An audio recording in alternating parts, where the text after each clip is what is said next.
सभी साथियों को महाशिवरात्रि की बहुत बहुत शुभकामनाएं। महाशिवरात्रि केवल एक पर्व नहीं, बल्कि आत्मा और परमात्मा के मिलन की रात मानी जाती है। पृथ्वी पर आध्यात्मिक ऊर्जा चरम पर होती है। मन, शरीर और आत्मा को शुद्ध करने का श्रेष्ठ अवसर मिलती है। शास्त्रों में कहा गया है कि इस रात्रि की गई पूजा हजारों जन्मों के पापों को शांत कर देती है। और जो व्यक्ति महाशिवरात्रि की कथा श्रद्धा से सुनता है, उसके जीवन के दुख स्वतः शिव के चरणों में समर्पित हो जाती हैं। प्रिय साथियों, कथा को अंत तक अवश्य सुने। ये कथा है उस समय की जब धरती पर धर्म की ज्योत कभी मध्यम होती तो कभी प्रखर, जब मानव का हृदय पीड़ा से भर जाता और उसे कहीं कोई सहारा न मिलता। ये गाथा है एक ऐसे ही भक्त की जिसकी भक्ति को संसार ने ठोकर मारी, पर महादेव ने अपने हृदय से लगाया। हाय रे दुर्भाग्य, वो जिस दिन की प्रतीक्षा में सारा संसार हर्षोल्लास से डूबा था। मंदिरों में घंटों का निनाद गूंज रहा था। धूप दीप और नैवेद्य की सुगंध से वातावरण पवित्र हो उठा था। उसी दिन दीन बंधु नामक एक प्राणी अपने जीवन के सबसे गहरे अंधकार में डूबा था। महाशिवरात्रि का पावन पर्व, पर दीन बंधु के लिए ये पर्व नहीं, उसके टूटे हुए हृदय पर एक और घाव था। वो दीन था, अनाथ था और था अत्यंत गरीब। उसके पास न फूल थे, न दूध, न बेलपत्र, न कोई धतूरा। उसके पास थी तो बस एक कांपती हुई आत्मा, एक फटा हुआ हृदय और आंखों में उमड़ते खारे आंसुओं का अथाह सागर। उसका नाम दीन बंधु था, पर उसका न कोई बंधु था, न कोई सहारा। गांव के बाहर एक टूटी फूटी झोपड़ी में वो अकेला रहता, जो शायद ही उसे तूफानों से बचा पाती। भूख उसकी नित्य सहचरी थी और अपमान उसके जीवन का दूसरा नाम। गांव में जब भी कोई पर्व आता, लोग उसे और धिक्कारते। अरे ये अपशकुनी कहां से आ गया, कोई चिल्लाता। हटो हटो, इसकी काली सूरत देख ली तो दिन बिगड़ जाएगा। कोई दुकान वाला उसे अपने पास भटकने भी नहीं देता। उसके शरीर पर मैले कुचैले फटे पुराने वस्त्र थे, जो शायद ही उसके तन को ढक पाते थे। बाल बिखरे हुए, आंखें धसी हुई और चेहरा भूख व पीड़ा से जुर्रीदार। एक बार की बात है, गांव के मुखिया के घर विवाह था। दीन बंधु ये सोचकर कि शायद आज उसे कोई एक निवाला दे दे, हिम्मत करके उस घर के आंगन के बाहर जा खड़ा हुआ। उसकी आंखों में आशा की एक हल्की सी किरण थी, पर मुखिया के बेटे ने उसे देखते ही एक लकड़ी उठाई और जोर से चिल्लाया, भाग जा यहां से मनहूस, तेरी वजह से हमारा शुभ कार्य बिगड़ जाएगा। हट जा, नहीं तो हड्डी पसली एक कर दूंगा। लकड़ी की मार उसके दुबले पतले शरीर पर पड़ी और वो दर्द से कराहता हुआ, डगमगाता हुआ वहां से दूर भागा। उसकी आंखों से आंसू नहीं, मानो रक्त की बूंदें निकल रही थीं। वो दिन था जब उसने सोचा, क्या मेरा जन्म केवल मार खाने और धिक्कारे जाने के लिए हुआ है? क्या इस संसार में कोई नहीं जो मुझे अपना कहे? एक अन्य अवसर पर वो बहुत भूखा था। एक मंदिर के पास प्रसाद बंट रहा था। उसने सोचा, महादेव के द्वार पर तो कोई भूखा नहीं रहता। वो धीरे धीरे मंदिर की सीढ़ियां चढ़ने लगा। जैसे ही वो प्रसाद के पात्र के पास पहुंचा, एक पंडित जी ने उसे देखा और क्रोधित होकर बोले, खबरदार, तू यहां कैसे आ गया? तू तो नीच जाति का है, अपवित्र है। मेरे प्रसाद को भ्रष्ट मत कर। और उन्होंने एक लाठी उठाई। भाग जा, नहीं तो मार मार कर तेरा कचूमर निकाल दूंगा। दीन बंधु की आंखों में एक बार फिर अपमान के आंसू तैर गए। उसका हृदय चीत्कार कर उठा, महादेव, क्या तेरे दरबार में भी मेरे लिए कोई जगह नहीं?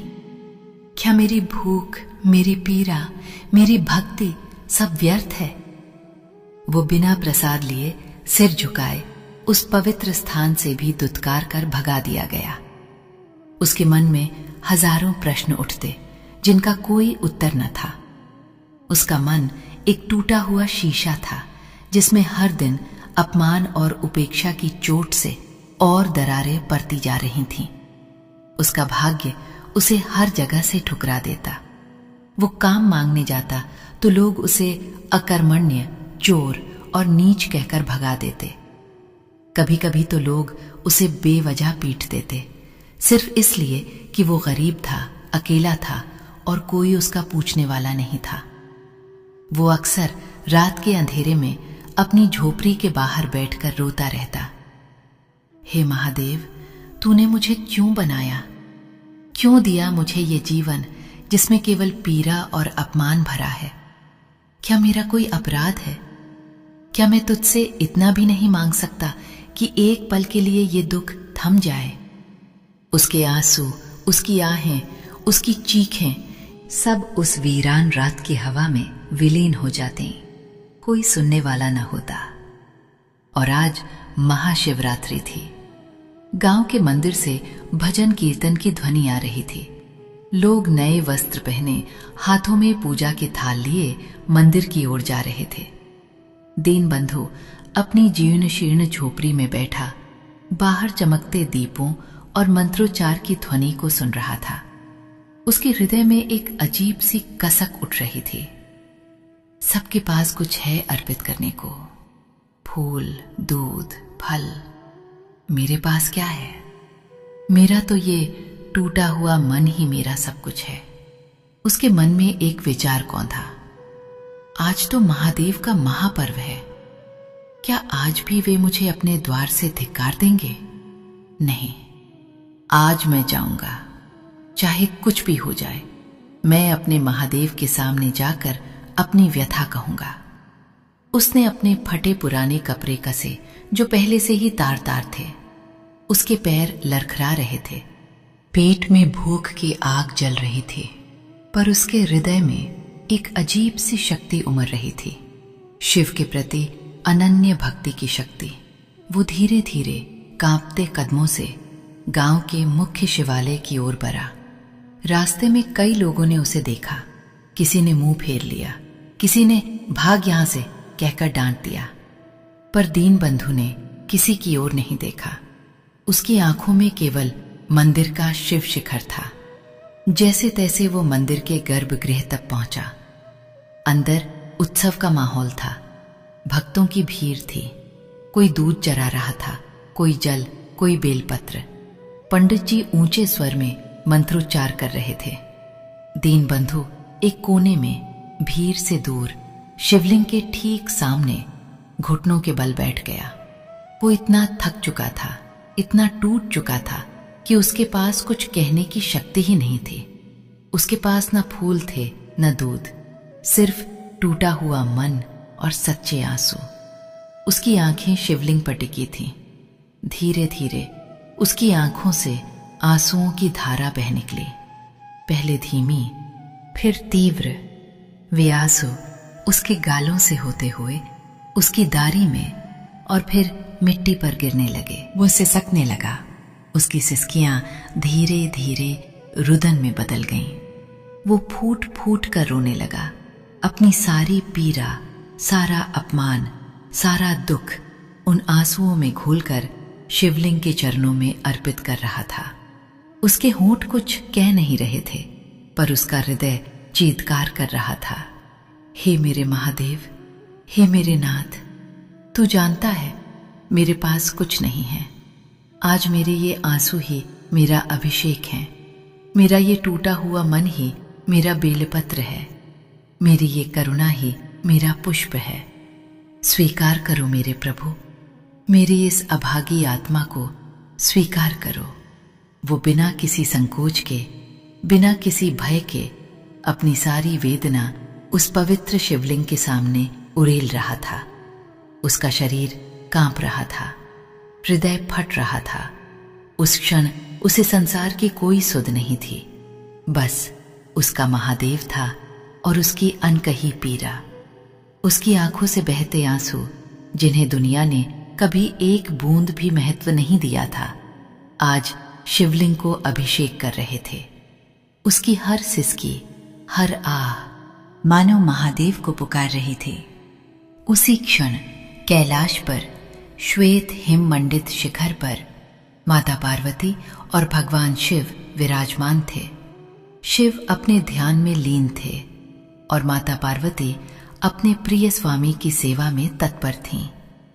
पृथ्वी पर महाशिवरात्रि का महापर्व चल रहा था और कैलाश से सब कुछ साफ दिख रहा था।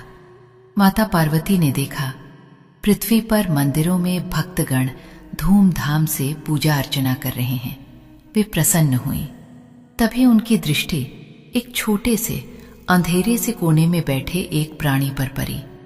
एक अत्यंत दुर्बल जीर्ण शीर्ण देह जो फूट फूट कर रो रही थी। हे महादेव! माता पार्वती का कोमल हृदय विचलित हो उठा। ये कौन है?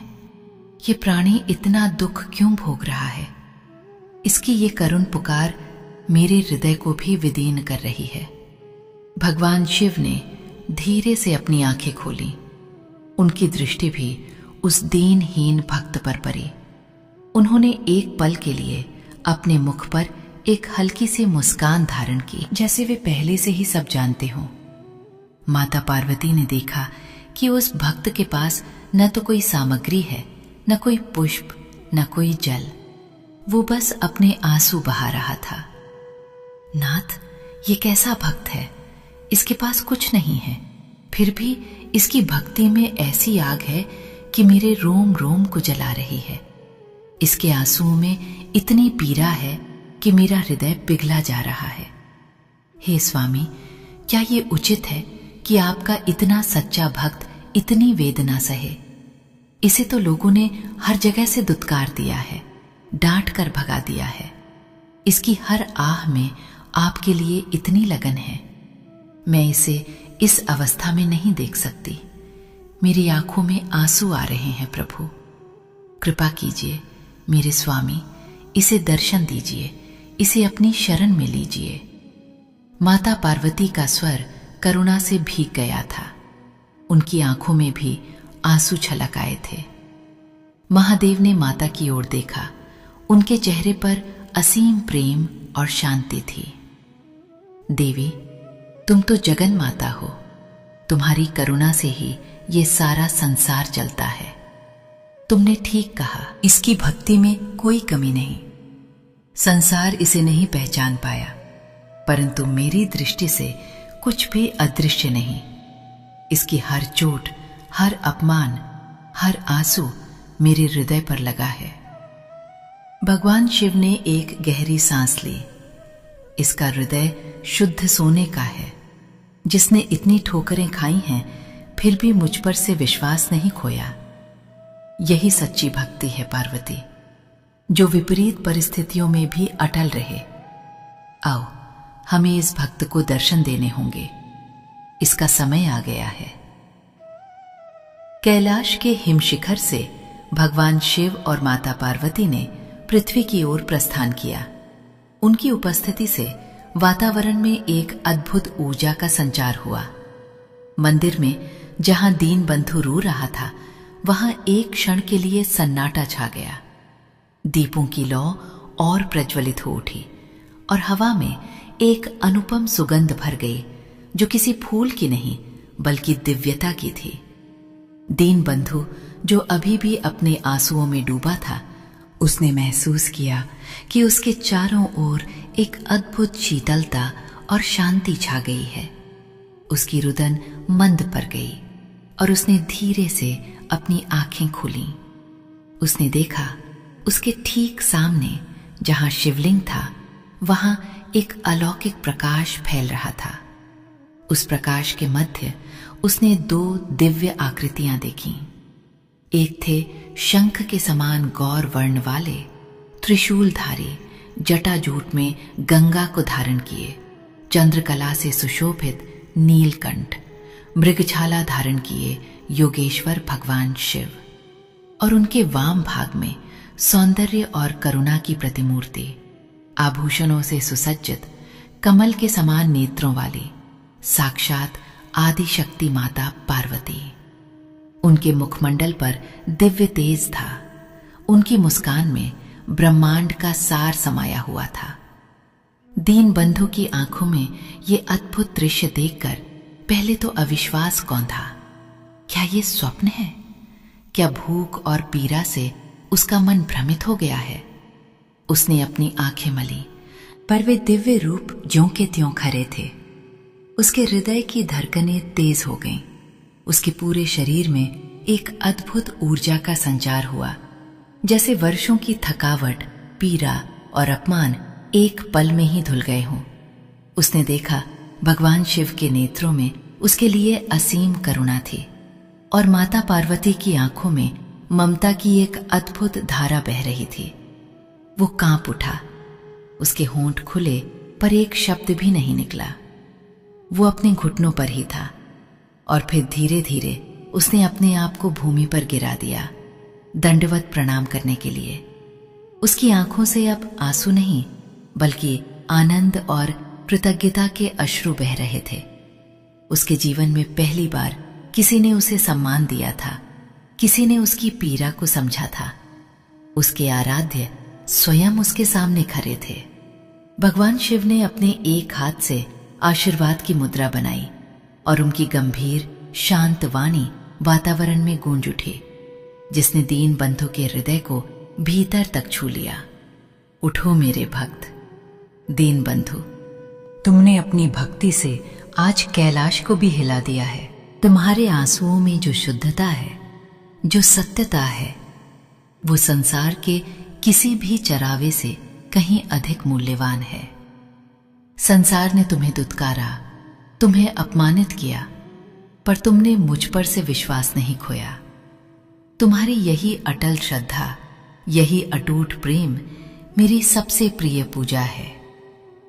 माता पार्वती ने भी अपनी मृदु वाणी में कहा, पुत्र, तुम्हारी पीड़ा ने मेरा हृदय विदीर्ण कर दिया था।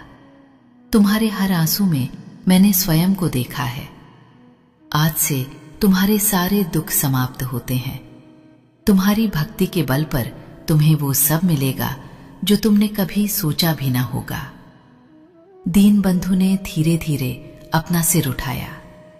उसकी आंखों में अभी भी अविश्वास और आनंद का मिश्रण था। उसने देखा उसके पैरों के पास जहां वो लेटा था, एक अद्भुत प्रकाश फैल रहा था और उसकी देह की सारी थकावट, सारी दुर्बलता जैसे लुप्त हो रही थी। उसका फटा हुआ हृदय अब जुड़ चुका था।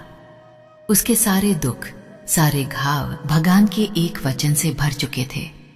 उसके मुख से केवल एक शब्द निकला, महादेव, और वह फिर से उनके चरणों में नतमस्तक हो गया। भगवान शिव ने उसके सिर पर अपना वरद हस्त रखा। दीन बंधु, तुम्हारी शुद्ध भक्ति ने तुम्हें वो ज्ञान दिया है जो बड़े बड़े तपस्वियों को भी दुर्लभ है। तुम आज से केवल दीन बंधु नहीं बल्कि ज्ञान बंधु कहलाओगे।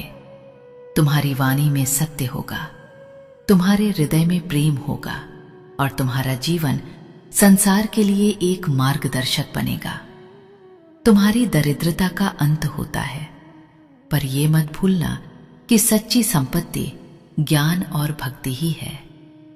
जैसे ही महादेव और माता पार्वती ने ये वरदान दिया, दीन बंधु के शरीर में एक अद्भुत परिवर्तन आया। उसके मैले कुचैले वस्त्र स्वयं ही शुद्ध और स्वच्छ हो गए। उसका शरीर जो दुर्बल और जीर्ण था, अब तेज और कांति से चमकने लगा। उसकी आंखों में एक नई चमक थी। उसके मुख पर एक अद्भुत शांति। वो उठ खड़ा हुआ।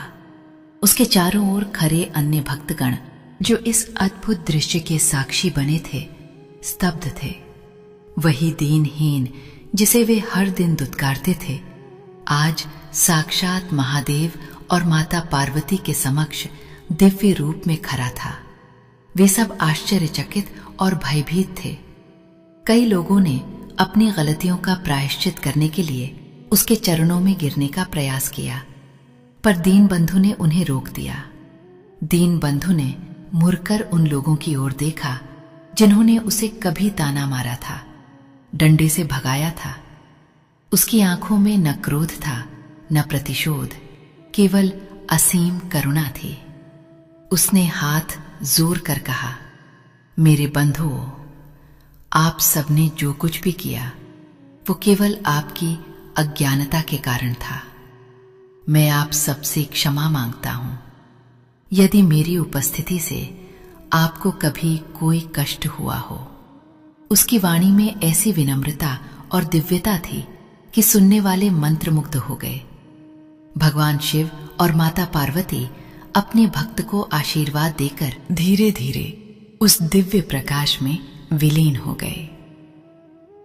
पर दीन बंधु का जीवन हमेशा के लिए बदल चुका था। वो अब न दीन था न ही अनाथ। उसने ज्ञान बंधु के नाम से अपना नया जीवन प्रारंभ किया। उसने अपने जीवन में किसी से कोई भौतिक सुख नहीं मांगा था, पर महादेव ने उसे वो ज्ञान, वो आत्मिक शांति दी थी जो संसार की किसी भी दौलत से बढ़कर थी। उसके मुख से निकली हर बात सत्य होती। उसके दर्शन मात्र से लोगों के कष्ट दूर होने लगे। वो जहां जाता वहीं प्रेम और भक्ति का प्रसार होता। लोग अब उसे धिक्कारते नहीं थे, बल्कि उसके चरणों में अपना शीश झुकाते थे। ये कथा हमें सिखाती है कि सच्ची भक्ति किसी चरावे की मोहताज नहीं होती। वो हृदय की पवित्रता में, आंसुओं की सच्चाई में और विपरीत परिस्थितियों में भी अटल विश्वास में बसती है। और दीन बंधु की कथा युगों युगों तक भक्ति और करुणा का मार्ग प्रशस्त करती रही है। प्रिय साथियों, इसी के साथ महाशिवरात्रि की ये पावन व्रत कथा यहाँ पूर्ण होती है। हम सभी माता भगवती और भगवान शिव के चरणों में प्रार्थना करते हैं कि उनकी दिव्य कृपा सदा आप सब पर बनी रहे। हर हर महादेव। जय मां आदिशक्ति। माता पार्वती जगत की जननी